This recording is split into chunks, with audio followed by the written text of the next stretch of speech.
This is my Unit 3 operations with whole numbers and decimals. I want to go through this assessment and explain to you the parts and pieces of it. My assessment is broken up into different sections. Each one starts with an I can statement and then has a few questions to demonstrate that the student can do those things. So the first section is I can show that I understand and explain the value of digits. After that, I gave the student a quick direction and then the 3 questions. So this one was begin by reading each number to yourself, identify the value of the 7 in each number, write your answer on the line provided. So the goal here was that the student could see that this 7 here is worth 700, so the value would be 700. In this example, the student should be able to identify that this 7 is not the same and is actually worth 70,000. Same thing here, 700,000. The next series of questions is I can explain patterns when multiplying a number by powers of 10. The students just simply need to find the product of each question.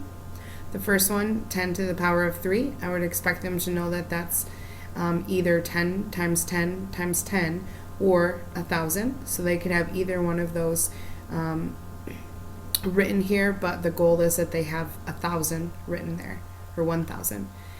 The next question, 10 to the power of 2 times 43. I taught the students in this unit to recognize that the decimal in 43 is right after the 3. So I should see something where that they're knowing that the decimal, because you're multiplying, is going to move to the right 2 places. So they should have 4,300 for their answer. The next one, same thing. This one's a bit trickier just because I threw a 0 at the end. The student should still know that the decimal in the number 20 is after the 0. And again, it would jump the 3 places to the right. The next question asks the students to kind of think about the powers of 10 and how that can be shown in a different way using standard notation. So the question was 1,000 times 100,000 can also be written as a product of tens. Explain the example displayed above by showing how you can use standard notation to show 1,000 hundred thousands. So what this example showed was that 10 to the power of 3 times 10 to the power of 5 is the same as showing 1,000 hundred thousands. So the students, to show their standard notation, should have had 10 to the power of 3 times 10 to the power of 5 equals their answer. The next series of questions, I can use place value understanding to round decimals to any place. The students have to round 6 different numbers excuse me, to the hundredths, tenths, and thousands place. In each example, I put numbers after the decimal up to the 10,000s place, just so that the students didn't automatically assume because this is the last place that they're going to round using the number before that. So the students had to identify where the hundredths place was, and then realize that the other numbers after rounding get dropped. So in each example, again, the students are going to round using the hundredths place, or to the hundredths place, to the tenths, and to the thousandths.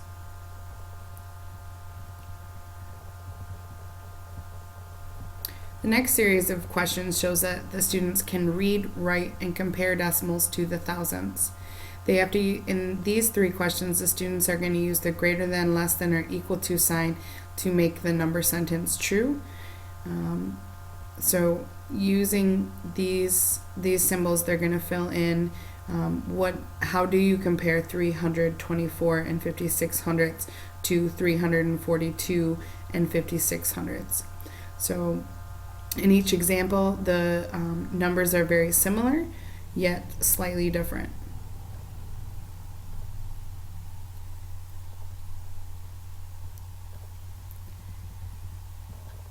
So that's the compare part.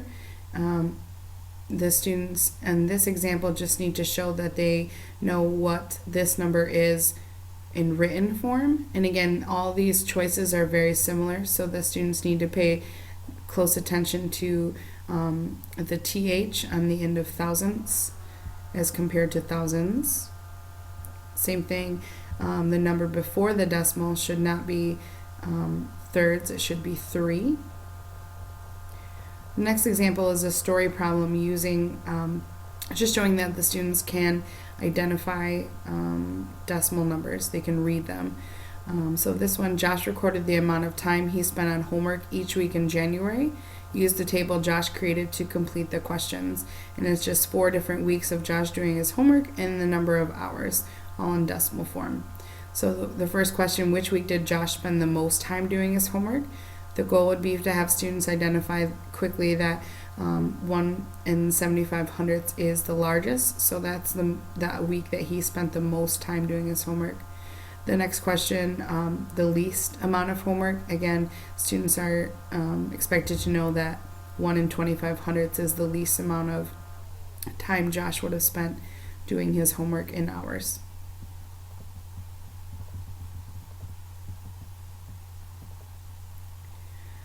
The next 2 questions, I can explain patterns when a decimal is multiplied or divided by a power of 10.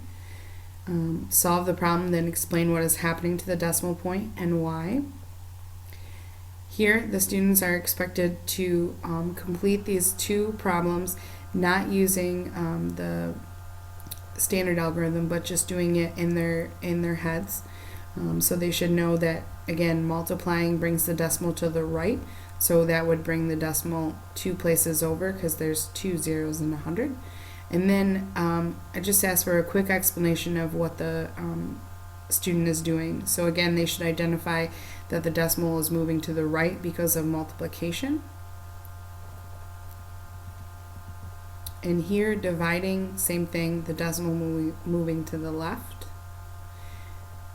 And they should be able to identify how many places they're moving it based on the number that they're dividing it by.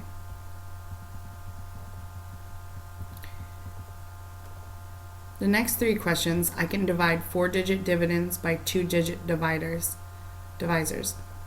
I asked the students to show all their work in these boxes. Each one of these division problems does have a double-digit divisor, but there is no remainder for any of these. They all go in evenly, so there's no need to use decimals to further the answer. The next 4 questions, I can add, subtract, multiply, and divide decimals to hundredths. There's just 1 question for each of the operations of for the decimals. So there's one on addition, subtraction. And these ones I set up so that the students have to add a 0 in these places to show that, or to complete those problems.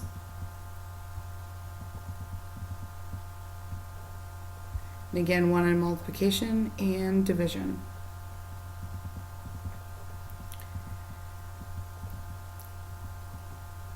Okay, 2 more sets.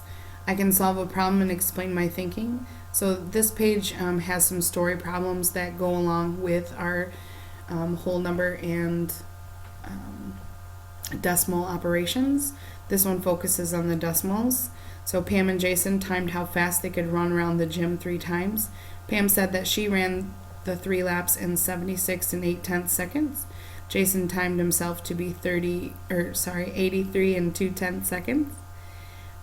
The first question is rather straightforward for the student. Which child ran around the gym 3 times the fastest?